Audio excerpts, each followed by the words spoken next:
All right, everybody, we have reached 9 o'clock, so I want to welcome everybody to the March installment of the CVOW Friday Forum. My name is Matt Smith. I'm the Director of Offshore Wind for the Hampton Roads Alliance. We're a regional economic development organization representing the Hampton Roads area of Virginia.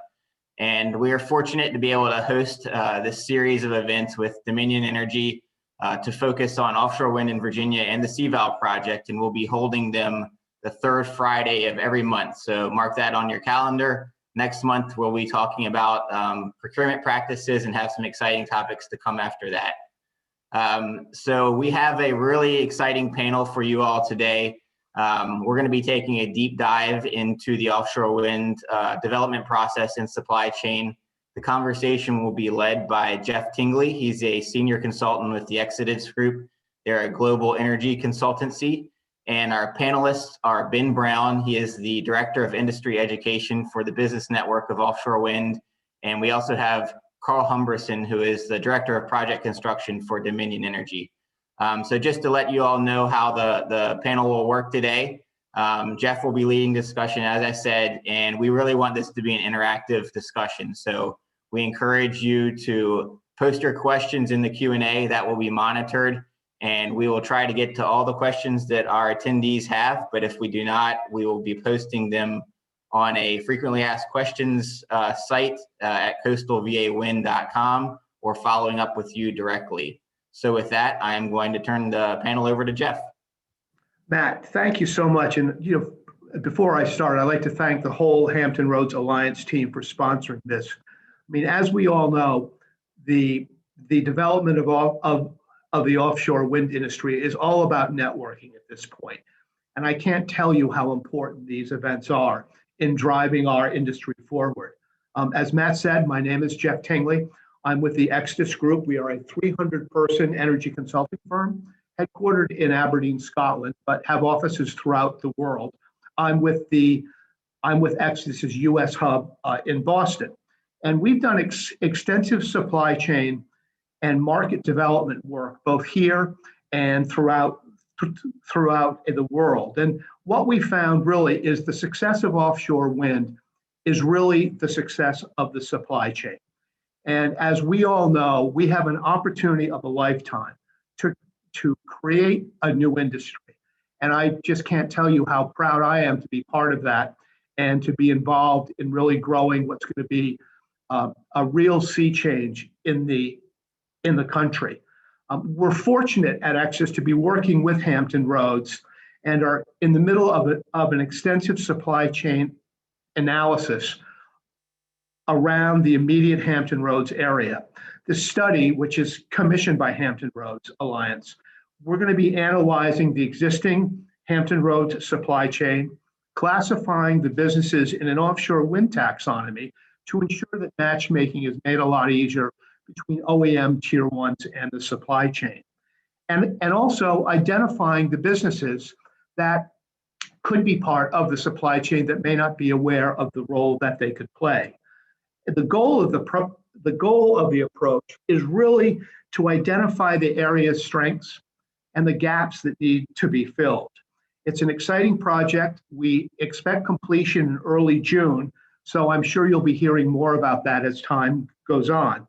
And I'd like to add to the companies in the immediate Hampton Roads area, part of the program is a survey that we'll be sending out. So if you get that survey, please be on the lookout and complete it. We really want your input to drive our project forward.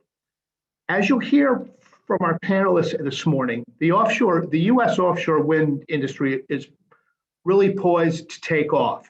And Hampton area companies and the Hampton area's region will be a driver in the establishment of this new industry in the US. And on our panel this morning, we're so lucky to have Ben Brown, a Director of Industry Education from the Business Network for Offshore Wind, and Carl Humberson, a Director of Project Construction at Dominion. Ben's industry-wide knowledge, combined with Carl's product knowledge and project knowledge, will give us a real-world look into the industry and the support the supply chain needs to provide. And I would probably say that's enough for me right now. And I'd like to turn the program over to Ben for him to introduce himself and say a few words about the industry and specifically what the critical supply chain needs are to grow the industry. And then after Ben will turn it over to Carl for a look at CVOW and Dominion's view on supply chain and engagement. And after they're done speaking, I have some questions that you all have submitted, which we'll discuss and get reactions from the experts on the panel. So with that being said, I'd like to turn the meeting over to Ben. Ben? Great. Thank you very much, Jeff. Good morning, all. My name is Benjamin Brown. I'm the Director of Industry Education for the Business Network for Offshore Wind. I've got about 8 years of experience in the offshore wind industry. I started in the offshore wind industry at the University of Maine, working on the Maine Aquaventus project. And since that time, I've been helping to educate stakeholders on offshore wind, the industry, and then work to develop the offshore wind supply chain. The Business Network is a 501c3 organization. We're a membership organization, and we're focused on the development of the U.S. offshore wind industry and the advancement of its supply chain. We do that through a couple different means. We run a national supply chain database called Supply Chain Connect. If you haven't signed up for it, I encourage you to do it. Developers such as Dominion use it, so I encourage you to sign up for it. We also run the largest offshore wind trade event in the Americas called the International Partnering Forum. And as Jeff had mentioned, networking is critical. And this year we're going to be in Richmond, Virginia. So in August, we're going to be having the IPF conference in Richmond, and that's a great networking opportunity. My role is just to try to help educate federal, state, private companies on policy, market, projects, and the overall supply chain. And Jeff and Matt invited me here today to give all of you a little overview of the market and the supply chain, and then to hit on some critical areas of growth that are coming up in 2021. So where are we now? So globally, there are currently 162 operational offshore wind farms with the cumulative capacity of 32.5 gigawatts of offshore wind. The US currently has 42 megawatts of offshore wind operating, and we represent 0.1% of the global capacity of offshore wind. And so that might not sound good, but there's an incredible amount of potential energy built up in this market right now. And states along the eastern seaboard have committed to installing 30 gigawatts of offshore wind by 2035. So if you look at where we're at right now in the world, that's 32 gigawatts. And by 2030, we're looking to almost match that just here in the US. So 30 gigawatts by 2035.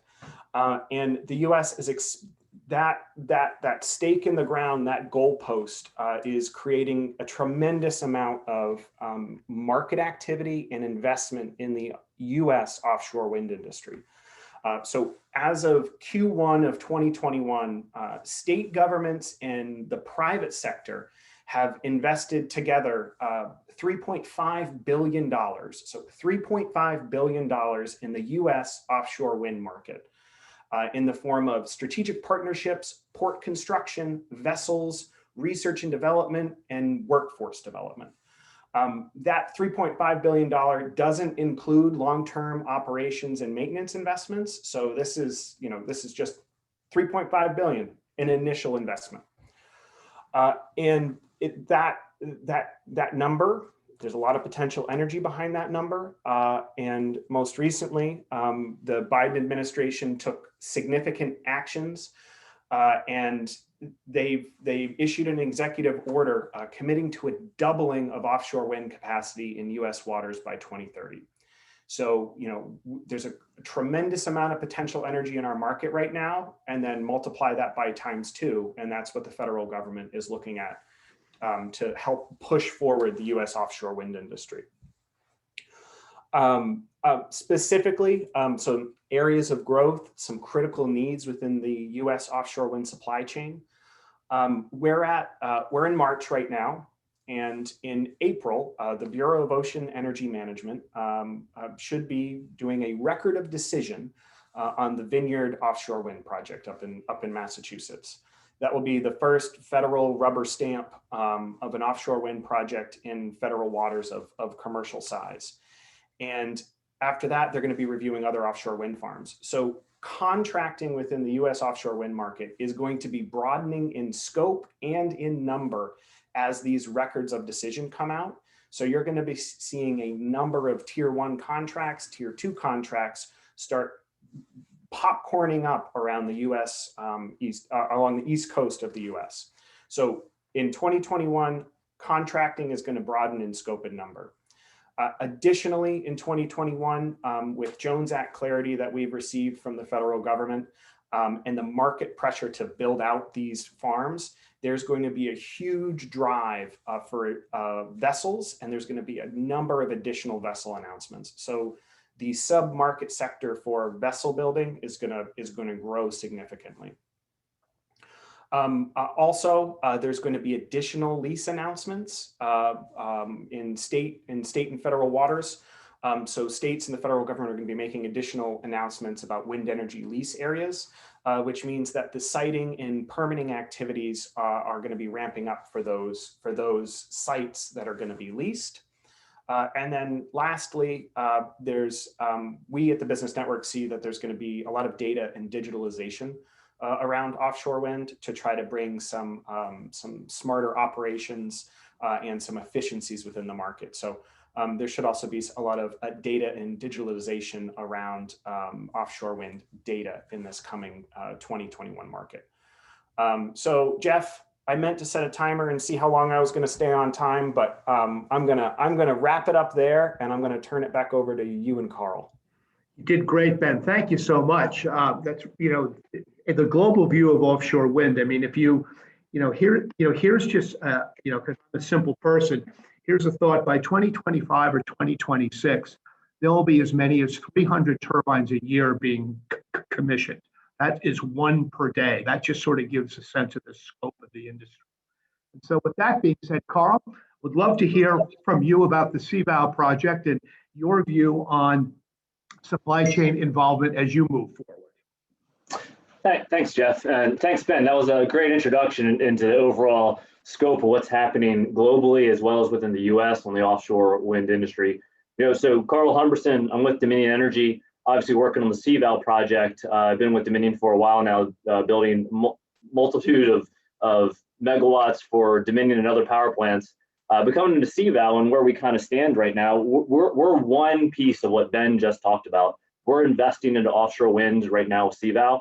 I mean, we've talked about the nearly $8 billion investment we have into CVOW, and some of the things that Ben has already brought up, we're also investing in. One of the other projects that I have is the offshore wind installation vessel that we are currently building in Texas. So that's a US built Jones Act compliant vessel.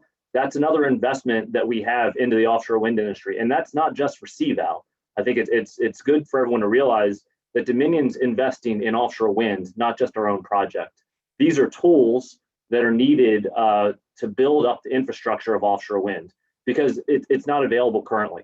So when that vessel is completed, it will be available for Vineyard or other projects prior to the CVOW project, based off of when BOEM certificates start coming out and everyone has their permits.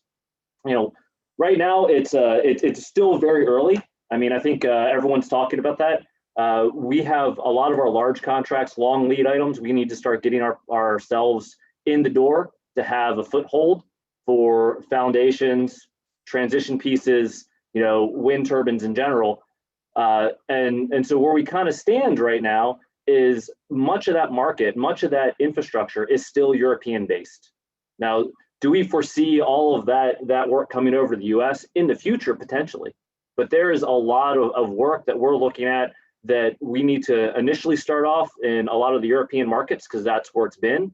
And we envision in the future that a lot of the work that you see that are happening currently in Europe will start filtering over because as Ben already said, we're going to match the current world market in gigawatts of power. So we see huge benefits and opportunities for anyone along the US seaboard to take advantage of this.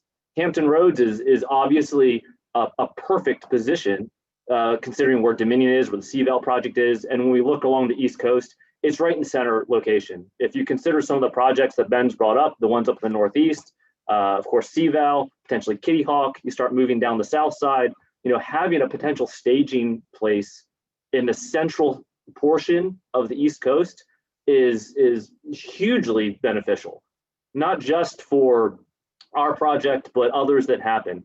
We're looking at the offshore wind installation vessel having a home port in the Virginia area, which means that that's where it will be located. So when you start thinking about staging of large foundations, I mean, everyone knows what we're talking about when you talk about magnitude of the size of equipment, but trying to move that around and having a place centralized will help the industry.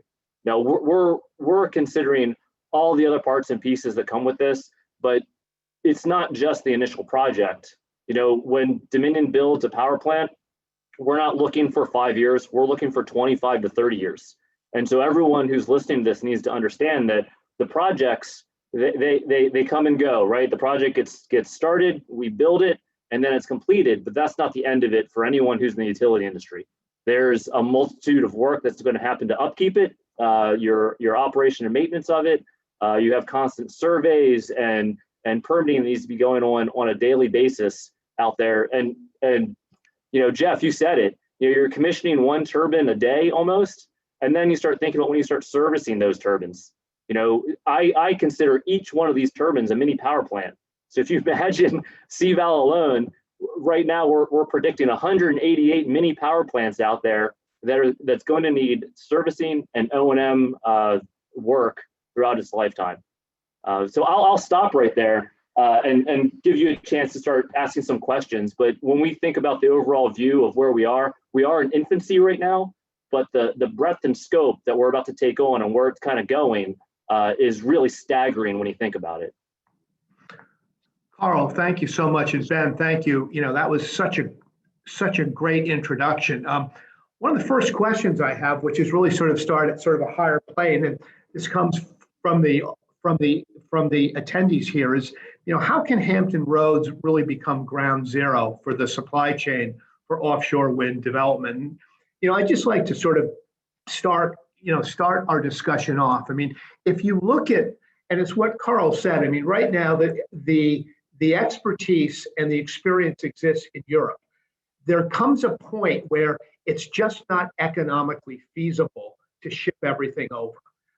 Lower cost of energy is really the goal of all these, and people have to be reminded that it really is the ratepayer, and it's all about the rate per kilowatt. And so ultimately, we have to build our own industry here, which is based on European expertise, but takes into account our own U.S. economies, states' economies, some of the technical differences that we have in the U.S. And I know that really, if you look at Hampton Roads, in my opinion, it has a few things that are really going for it. It's a very established naval base, has lots of manufacturing, and critically important, deep water and no bridges. I can't sort of stress how important that is in the wind farm industry. And also what we're seeing clustering that's taking place. There are assets up and down the coast that have different characteristics that fit different businesses. And so, I think one thing that, Hampton Roads to be the center of the supply chain for offshore wind is really to look at what you all do well. And that's what the study that we're doing is really going to show, what's the expertise within the area.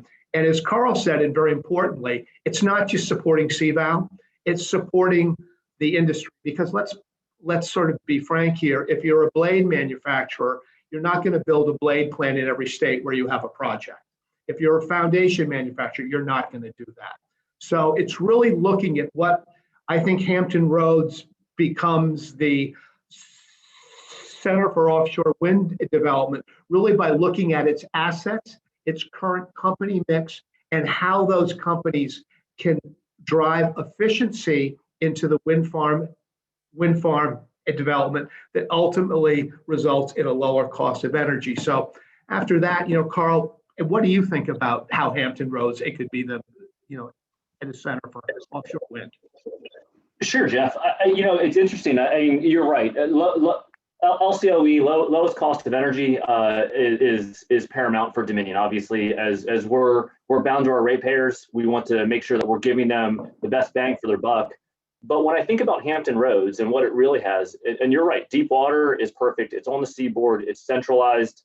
But I'll tell you, it's one of these age-old things of location, location, location.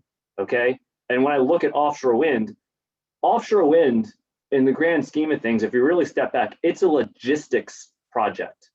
Everything that you have to do is going to be a logistics. It's going to be logistics of getting large blades out in the middle of the ocean. It's going to be logistics of getting foundations around, getting foundations from steel mills to a certain port. So when you really start looking at the industry and where you got to go, if steel mills in the U.S. are going to start supplying steel and start considering the idea of being able to build these large foundations, you need to have rail or another method to move this stuff around. That is one thing that Hampton Roads does have for it. It's not just the deep water, it's that they have rail to get to these places. And that's really how you move large pieces of equipment around the US is by rail. None of this stuff's really going to move by a truck. It's just not going to happen on the highway. You can't make a turn with a blade. It's going to be impossible. So that's one other area that Hampton Roads has.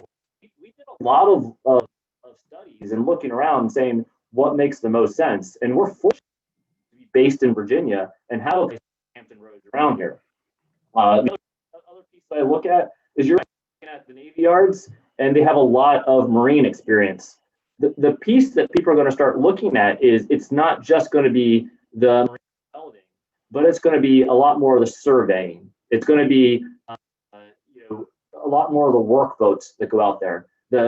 When you look at the oil and gas industry out of the Gulf, crew change vessels, getting people to and fro, getting supplies out to vessels that are working or needing to do maintenance on a wind turbine up in the nacelle.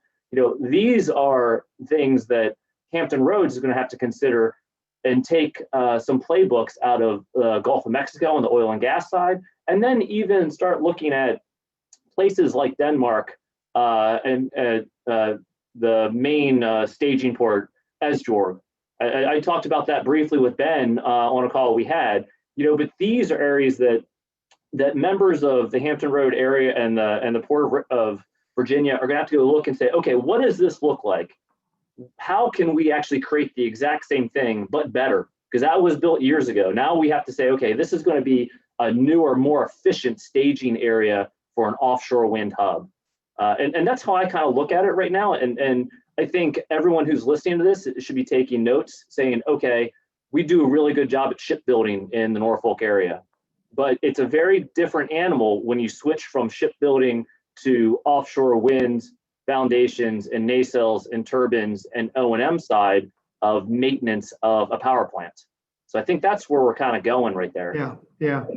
Thanks, Carl. Hey, Ben, and when you look at the Hampton Roads and you look at sort of the overall industry, what do you think the Hampton Roads should do to continue its, a development to grow the industry? This is it's going to be a maritime industry. And due to the naval presence and the experience in Hampton Roads, there's going to be a great opportunity for mariners in the offshore wind industry.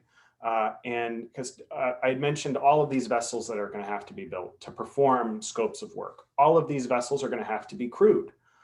And that's a huge workforce that's going to need to be developed to perform that scope of work within the U.S. offshore wind industry. So a large opportunity for mariners. And what Hampton Roads might be able to do to help with that is partnerships. There are a lot of European companies with experience, but as part of the Jones Act, these are going to have to be U.S. crewed vessels. So, partnering with some entities that have experience in doing the work over in Europe would be a good way to go about building a base for a supply chain in the Hampton Roads area. And then Jeff, I saw a question in the chat, and I'm gonna jump on it. Sure. This has to do with training workforce and talking about education and skills. Carl's in a little bit of a hot seat. He's trying to plan a giant project, and there are a lot of weeds in these projects. And with respect to training in schools, we have a land-based industry here in the US for wind, and we have a number of schools that exist for training land-based turbine technicians. And we have maritime schools that are used to train merchant marines and mariners. And those schools exist here in the US. And so Ping Yip, we have those schools here in the US, and it's just a matter of having those schools partner with some of the right people, get the right experience to diversify some of their educational offerings into the US offshore wind industry. I live and work in Maine, and that's what we do for our land-based wind industry, and that's also what we do for our offshore industry with like Maine Maritime. So just to jump on that question. Yeah, I know the training of the workforce is something that's really critical for the supply chain, because to say you can make something but not have the people to make it is obviously not a tenable situation. And so what I know Hampton Roads is doing, and we encourage them to continue this, is really the coordination with job training institutions, and that includes the community college network, that includes industry associations, and working in partnership with the lead OEMs and the lead tier ones in order to really get training that is meaningful to these individuals. Now, what's important about training, though, and I really have to mention this, is that it doesn't make any sense to give someone GWO training right now that won't be used for 2 years or 3 years. So the training really has to be coordinated and matched to the skill sets that are needed at the various phases of the development of the project. Because, Carl, I'd love to hear your comments on this. I mean, there's obviously some very long lead time items where you're involved with partners 2 years prior to order because of critical components or size of components. There's other people that you need 3 months before. And so the training and the development of a workforce really has to work in tandem with the development of the industry. So you're supplying people that are trained, that can get jobs immediately after training, not have to sit around for a while. So Carl, I know that Dominion is involved in this. If you'd like to sort of comment on some of your workforce efforts, I think that would be really helpful for the audience to hear. Sure, thanks, Jeff. And Ben, I appreciate that too when you talked about the schooling. Being a graduate of Kings Point, the U.S. Merchant Marine Academy, it's definitely something that at some point I'm going to get up there and start talking to people and make sure they have a training program for offshore wind in the future. But had to at least throw out one to my alumni grads out there for the listening. So what Dominion's really doing when you look at workforce training is we're trying to get ahead of the curve. So what you said was, hey, you don't want someone to doing training 2+ years in advance. Dominion's actually taken a little bit of a different approach and said, yeah, we got to get the training in now and start allowing people to see what it is, have time to understand it, and then start building up everyone else. So we're actually hiring people right now on the projects to be the ones out there for marine coordination, overseeing installation. We're already starting looking at our operational staff. I believe Mike Lunsgaard was on this last month, talking a little bit about what we were doing there.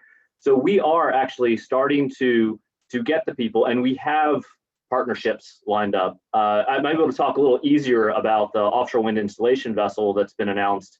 We have a partnership with CJAX, and they're an owner operator of vessels. They're helping us understand the logistics that was required. we can actually take people and go out to a CJAX vessel that's operating over in Asia and give U.S. mariners better experience on a a European jackup vessel, so they can see what it looks like, to understand the equipment a little better. But I do look at this slightly different, and I see it as, you know, when I look at power plants and I look at the pieces, a pump's a pump, right? You know, when you look at certain pieces of equipment, we do have experience in the U.S. It's really taking that experience we have and molding a bit so they understand the nuanced differences. Yes, you're going to switchgear, but it's in a transition piece inside of a, you know, foundation that's way out in sea. So having the ability to go to places like Aberdeen and have North Sea training like they did in the oil and gas side, so they understand that side of it. It's bits of training to supplement what people already know, if that helps you some. So it's not as daunting when you think of it that way. You're not taking someone who has no idea of anything and say, all right, you got to go to sea, you got to understand what all this is. You know, that would be a nearly impossible task for anyone to take on. But when you think of it more of, we're supplementing the experience that we already have with the nuances of offshore. And so when you think about that, the training regime is a little different. You're not retraining them about the specific piece of equipment, but you are training them on the offshore differences. And a lot of it does go to health and safety, like I said, when it gets to the North Sea. And there are a lot of different jobs too. I mean, there's always been marine surveys going on, but when you're doing marine surveys for this type of construction work and what that means, there's a nuanced change. So now you can think of, like Ben just said, you need more targeted training that can help those people just simply have another tool in their toolbox that allows them to not only be a land-based job, but an offshore job. Now, and then you start thinking about, okay, well, what about actual turbine techs? How do we get those guys involved? So, you know, we're already having conversations with the OEMs of turbines, telling them that they need to have a US base of supply, because every time we have an issue, we're not going to want people flying all the way from Europe to do maintenance on them. We can't be doing that, and honestly, because if they're doing the work at some point, they're going to run into a Jones Act issue.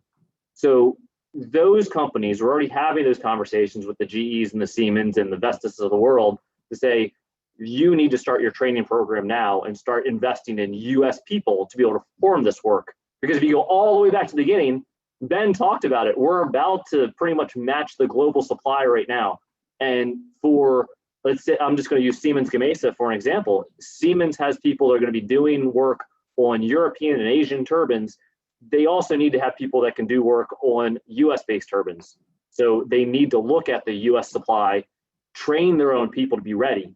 So what we can really do to push that is have those same partnerships and those conversations with the OEMs so they understand the position they're going to be in and what we expect out of them, which is a US supply of people. I look at what Siemens has done in the power side, same thing. Their gas turbines are from Germany, but do they have an OM US base of people? Of course they do, because they have these pieces of equipment in the United States. So that's where some of that comes in. So people will see that it's not just Dominion hiring, it'll be the Siemens Gamesas, the Mitsubishi Vestases, the GEs of the world hiring for this also, because of the investment we're making in offshore wind, and these companies then can invest in their people, and you kind of see the trickle down effect of what happens to create the infrastructure. But that's a little bit of how I kind of see it. You know, that's interesting. You know, Carl, and a question from the audience, and one that I'm sure we all hear quite often is, you know, if you're a supplier, you're a local Hampton Roads business, and you want to get involved in the offshore wind industry. I think one of the issues is where do you contact? Where do you connect? Because, I mean, obviously, your project, you have your major packages. And so 4 or 5 major packages, you know, the turbines, the foundations, offshore substation, transportation, installation, and then the onshore components, sort of in a global sense. And, you know, there's a lot of, there are a lot of industries that are needed in each of those different sectors. One of the things that I think is challenging is where should a business interact within the supply chain, and what's their best way to make their products and services known. And so, in looking at that, Carl, I mean, if you, well, you are talking to a bunch of companies. So how would you recommend that they actually look at the supply? I mean, um, be noticed and get involved in that process? Well, hopefully we're going to help them in that. So right now, and I want everyone to understand how early this still is in the stages, we are still only contracting currently for the large, long lead items, foundations, offshore substations, turbines right now.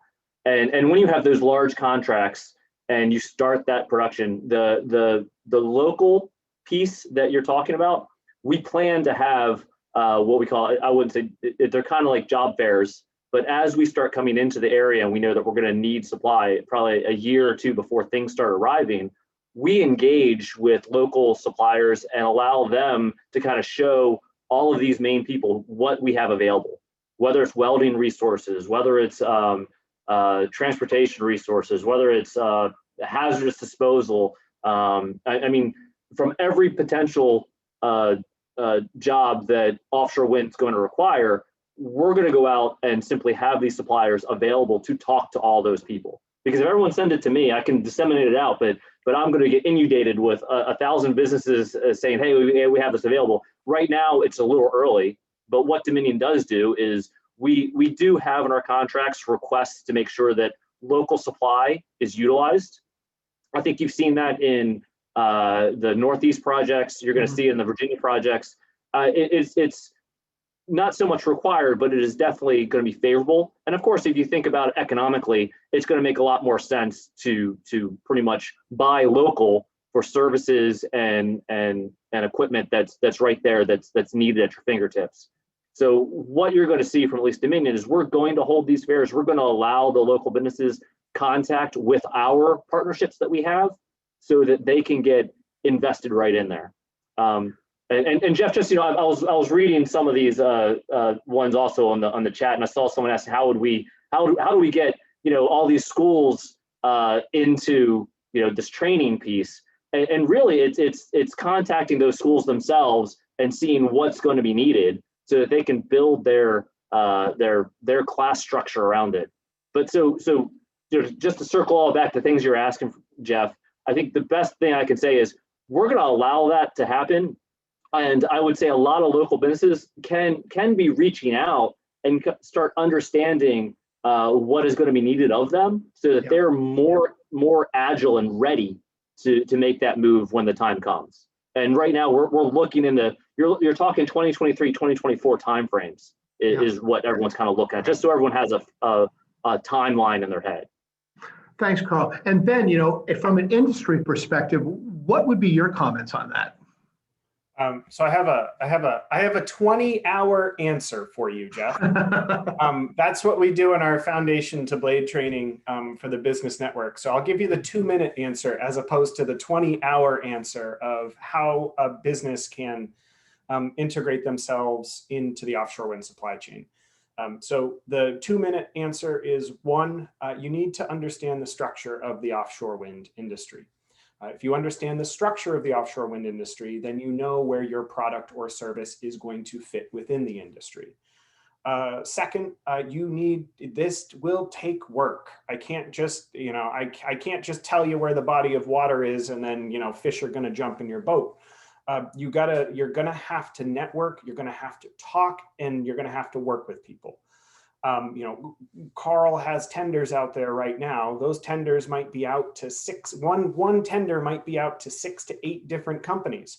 You need to network with those 6 to 8 different companies, but your scope of work might not come from that tier 1. It might come from a tier 2. And then, so what? Then you've got, 20 tier 2s potentially. So you need to talk with all of them, and integrate yourself with all of them so that they can decide, what, this person's the right choice for this project, and then get you in. So got to know the structure.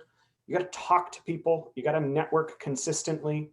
And that's my kind of, that's my 2-minute answer to how a company can integrate themselves into a supply chain. And I think we're harping on education here, so I wanna bang on the same drum. And an educational institution needs to think like a business, and they need to do the same exact thing that I just mentioned for a supply chain company. You have to know the structure of the offshore wind industry, and you have to network with all the players, and you have to build your own partnerships with those players. I can't, it's not, what can we do? Well, what you can do is know the structure, go and talk to people, and then figure out what your market opportunity is to train environmental surveyors for finfish, to then figure structural engineers for steel fabrication. So for the education institutions out there, that's the same advice for getting into the supply chain and finding your educational opportunity. Yeah, that's interesting. Thanks, Ben. I think one thing that's really interesting about the offshore wind supply chain, in my experience, is that there needs to be, and the standards that the major OEMs and tier ones have for volumetric, for technical requirements, health and safety, diversity, et cetera. One thing that I've always seen to be quite important is that it's important for the supply chain to understand what the requirements are and what the expectation is of the major OEMs and tier ones as they look to build their supply chain, because they're not the same as they are with other industries. And I think one of the things that's really important is as the packages become announced and as those companies begin to look to support things locally, there needs to be a clear understanding of the local supply chain about what those requirements are, so the supply chain can make a decision if it's a business they want to go into. So Carl, I'd ask you, when you're talking with your tier one package suppliers, are you and through your supplier days and all that, are you also helping the local supply chain understanding what exactly the requirements are in order to participate in the industry? Well, we are. So I think what's really going on is new to us also. So let me be very clear about that. So this is not just something that Dominion says, oh, we have it all. We know exactly what we're doing, and here you go. Right. We're actually joining many groups, G2 Plus for safety standards, and we're using a lot of our I'll say experienced suppliers to help us with the overall standards, and we're reviewing them, and we're pretty much taking standards we already have in place from Dominion, from land-based, and we're melding them into what we have. So when to get out to the local suppliers, how would they kind of know it? I almost kind of say they got to do the same thing Ben's doing, understand the industry a little more, understand those marine safety standards, the overall welding qualifications that are going to be required. They got to almost do the same thing we did. And maybe it's helpful for me to step back and let everyone understand what Dominion kind of did, which is we didn't just jump into offshore wind and say, okay, we're going to build some turbines. I mean, everyone knows that we had a pilot. We got 2 out there right now, but we actually partnered with another utility. Most people don't know that, but we said, well, who's the biggest one out there right now? Let's go talk with them. Let's understand how they did it. Let's understand the standards they use. Let's understand what they did to do it. And then let's do it on a small scale and then build up from there. So that's actually how Dominion did it. And that's even what we did on the vessel. We went to industry experts that we know are out there. We learned from them first. We mimicked a bit, and then we melded it into what we already do. And I want to make sure that, because I see a bunch of questions coming in on how do they get on the distribution of tenders.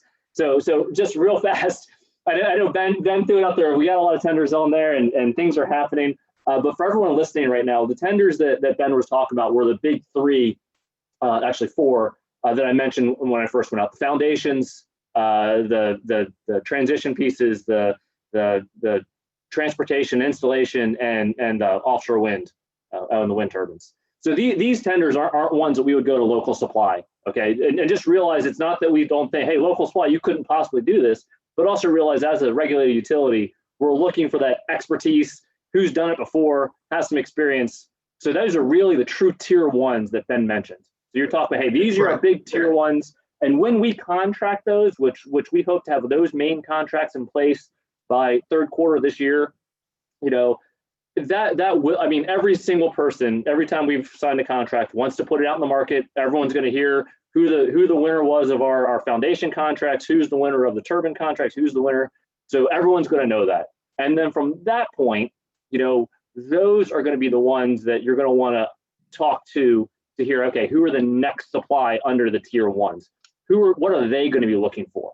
You know, what instruments is the turbine manufacturer going to be looking for? What, you know, QA piece is the foundation guy? So once that's mentioned out in the market and it becomes public information, that's going to be how many of you are going to be able to see, okay, here's who we need to start talking to and networking with for understanding. And right now, to Ben's point, right now, I think you should be looking at, okay, this is the offshore wind industry. Here's my niche within it. Who's doing that now in Europe or Asia? Let me go talk to them. Let me go take a look at their manufacturing facility. Let me go see, you know, what are they doing different than, or how am I going to have to change to be, I'll say, similar. I don't want to say just like it, because I think that many of you could go out and do much better. So, but you know, you need to just understand it. Like Ben has said, we really are hitting to educate, understand it first, and then adapt and overcome. The best way I can kind of say it right now. You know, I think there's interesting, you know, something we haven't talked about, which I think is a very important part of the supply chain. You know, we tend to look at everything that's out at sea, right? There's also an awful lot of work that has to take with the transmission and the grid and upgrades to the grid and work onshore. And so, you know, that is a part of the supply chain to support offshore wind that's critical, that's not necessarily on the water. And I think that's also a place businesses should look. It's not just what's out at sea, but it's what happens when that big cable comes ashore. Lots of stuff has to happen in order for it to, you know, transmission has to be upgraded, grid has to be upgraded, a lot of work has to take place there. And that is actually one of the packages that is looked at. And so, you know, I think it's good to understand that there's a lot of onshore work that has to take place as well in order to support the power transmission. And Ben, I don't know if you have any visibility into that or comments on that, but I'd love to know what you think about the onshore portion. I mean, this is a very broad and deep industry. Correct. This is a renaissance in some aspects of the American political economy that we're talking about here. You know, it's very broad. I mean, we're talking about vessels, offshore projects, land-based transmission, you know, rail assets, port assets. So it's very broad, it's very deep. For our land-based industry, there's a huge opportunity in upgrading our transmission infrastructure. Broadly, for integration of offshore wind into the market. Our traditional electrical system has been kind of west to east as opposed to east to west. So we're going to have to do a lot of work to prepare ourselves for that transmission of power from the ocean to land. So planning in that, environmental permitting, and then, you know, getting through the construction and the operation of it. It's a whole industry. It's a whole market sector in and of itself. Ports.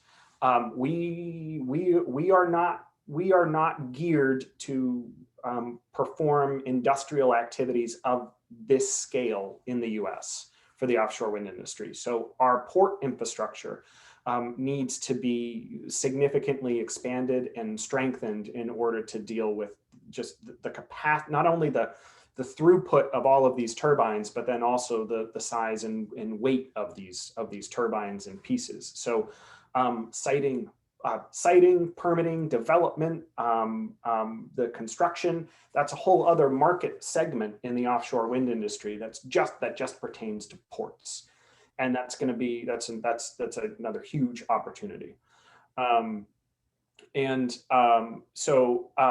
Without delving into transmission policy and delving into ports policy, I'll leave it there, Jeff. Yeah, thanks.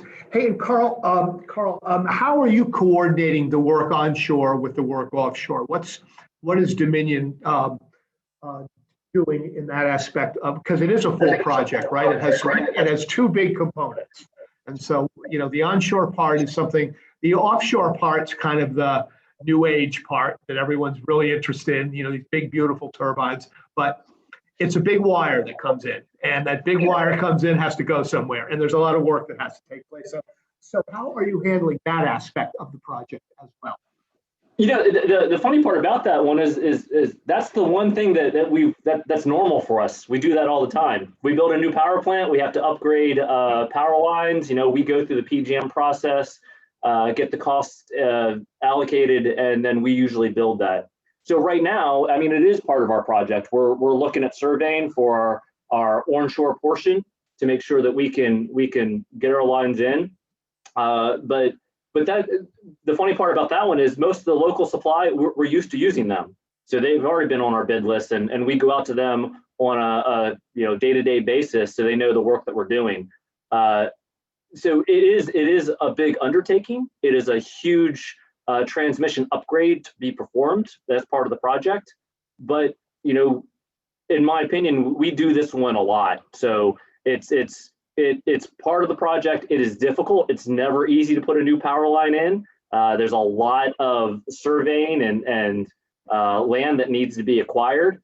And so there's a lot of cost. But when it comes to overall supply chain infrastructure, like I said, that's just our normal day to day. But I don't want to also leave without, I want to make sure everyone understands that everything that we're talking about, everything Ben's brought up, everything I brought up, and yourself, Jeff, these big infrastructure pieces require something that most people forget a lot of times, which is the political side.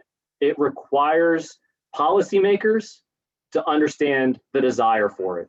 So one thing, we're here to help the industry out in Hampton Roads and make sure that it presses forward. But one thing that everyone on this call could also do is make sure that your policymakers know that you want this to happen.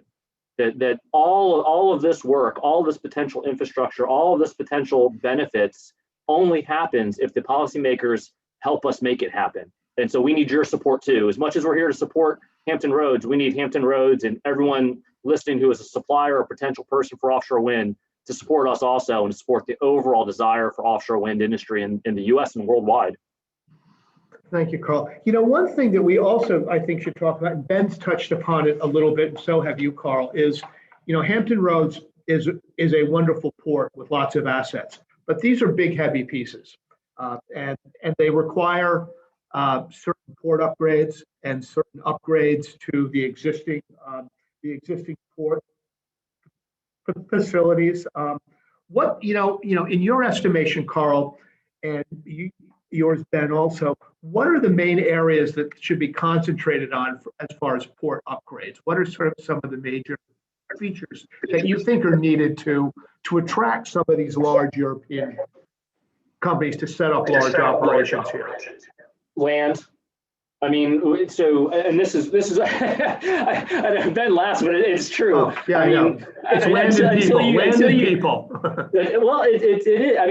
If you really go to one of these staging areas and you look at the sheer magnitude and scope of rows and rows of blades sitting there ready to go out, nacelles on sleepers waiting to be picked up to go out, foundations and monopiles and TPs all sitting there waiting to go out. And each blade, everyone needs to remember, each blade is a football field long. So when you start doing hundreds of blades, setting up and hundreds of foundations sitting there waiting to go out, you need area that people can move around. You need a port that has a heavy lift capability so you can move things onto a vessel. And you've already said it, it needs deep water, because if you look at an installation vessel, the last thing you want to be doing is putting everything on a barge, taking it out to sea, putting it onto a ship, and then have the ship take it out to the actual location. Right. So when you look at this, the dredging operations to make sure that, hey, you're not dragging on the bottom with legs of an installation vessel. Again, I talked about transportation, making sure that pieces can be moved in there from wherever it is, if it gets manufactured in the US or in Europe. But one of the biggest things is going to have the sheer volume of land needed. And then it's got to be friendly for people to be able to utilize it. Yeah, I think I can stop there. I think Ben might have some viewpoints on this one too. I mean, we just talk about ports. We're like, yeah, ports. Ports are a business, and they have to operate. So like I say, structure and understanding structure. So, you have to understand how ports operate. Some ports might be owned by the state and operated by a private party. Some might be owned and operated by a private party. So for a port to make an investment to handle the workload that's coming in from the offshore wind industry, it's a business decision. It's an investment that they have to make. So you have to understand, they're their own business. You have to understand what various ports want to specialize in and what they want to do. But it's very much, helping to solve our ports capacity issue is very much a public-private partnership, and how we can do that, because they are going to have to acquire land. Where are they going to acquire that land from? That's something that then the port has to invest in and then figure out that whole development process. While Carl, yourself, you're figuring out the development process for the farm just itself. So for the ports, they're a business, and you have to understand how they operate, and they're also going to have to develop, and you're going to have to support them in that development. And maybe that's Tiger grants and supporting Tiger grants that can help cover the cost from the federal government, from the state government, or from private sources and blue bonds. So it's that's where I can talk 20 hours about this stuff. So that's where I'm gonna for their business, they have their own development problems, and you need to help them source through that development problems. And if you can help them source through those problems, for those of you here on this call, if you're a company in that supply chain, then you might be able to help them with concrete siting services, helping build out some of these areas. So that's where I hope that was a helpful answer. Very. I mean, one final, we're about end of time here. I think one final question I pose to you, Carl, first is that it's a pretty far-reaching supply chain that's involved in getting these projects commissioned and getting them started. And you have a time frame that you have to meet those in. And you obviously have to do a lot of work to make sure the supply chain works to your schedule. How are you going to make sure that the supply chain will exist in order to meet your schedule for getting the turbines spinning and commissioned? Wow, Jeff, you really don't want to pull any punches on me today, huh? No, I just want all the softball questions started first. We'll end on a hard one. Yeah, so that is what keeps me up at night every night right now, to be completely honest with you. I think the only way I've come to some resemblance of solace that, hey, the supply chain is going to be there is the fact that we're having these conversations and you get a multitude of suppliers that are interested and are trying to be there. We're already, how I kind of look at it is I get the big contracts in place first. I understand that.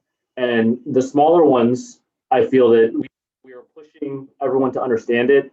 And we've seen a lot of, I'll say, motivation for the U.S. supply chain to pick up and be there, not just in the offshore pieces, but onshore. We have talked directly with Hampton Roads about certain things that they can help us with. And we're talking directly with our OEMs about how they can utilize US supply. So what we've seen is a shift already in how people are tooling themselves and being prepared for offshore wind. So I wish I had a crystal ball to be able to say, oh, US is 100% plowing forward and they're going to be there for us. But I think we're piecemealing this a little bit, right? We are using the tried and true suppliers up front for the initial European supply. That supply chain is there. So that's what's happening initially, so that I know that we get the ground running. And then as you move forward in space, you start having the introduction of US supply. Now, maybe, I would say that there's going to be a lot of US projects before us that you're going to be able to see, hey, how well did a US supply work on Vineyard or Park City or one of the other ones that are happening in the Northeast before us. And it's going to give us a chance to pivot if we feel that, hey, it's still not there, I need to go to European supply right now. That's a secondary idea, but right now we have the benefit to watch a US project go together north of us and then take advantage of the lessons from that. We've also had the advantage of our pilot program, and we're taking a lot of lessons from there. Now, there wasn't as much US influence into that pilot program, but we definitely have seen areas that we think that there could be a US supply that could help out and be involved. So I don't have a good answer for you, Jeff. I am dancing around the top of a pinhead right now. Right. No, that was Carl. That was a great answer. And thank you so much. I mean, we're now at the. I don't mean to cut you off, but I want to be conscious of everyone's time. And Ben and Carl, great discussion. I mean, I wish we could do this every day. I learned so much from you all. And Matt, I'll turn it back over to you to kind of end our session. But Carl and Ben, just great job, and thank you so much. Thank you, Jeff. And excuse me, thank you, Jeff, and thanks to Ben and Carl. We really appreciate the, I think, the lively, insightful, and interesting discussion we had today. Close on a few housekeeping items. Keep in mind, April 16th, that'll be the date of the next CVOW Friday Forum, and we'll be going into some more of the procurement process that Dominion have and that they will pass down to their vendors. And also want to remind the Virginia businesses on the call that you will be getting a survey as part of our supply chain analysis. So look out for that in the next couple of weeks. And if you don't get one and you're interested, you're welcome to contact me through our Hampton Roads Alliance website. So again, thanks to our panelists and thanks for everybody for joining us today. Thank you all, everyone. It was great. Thank you.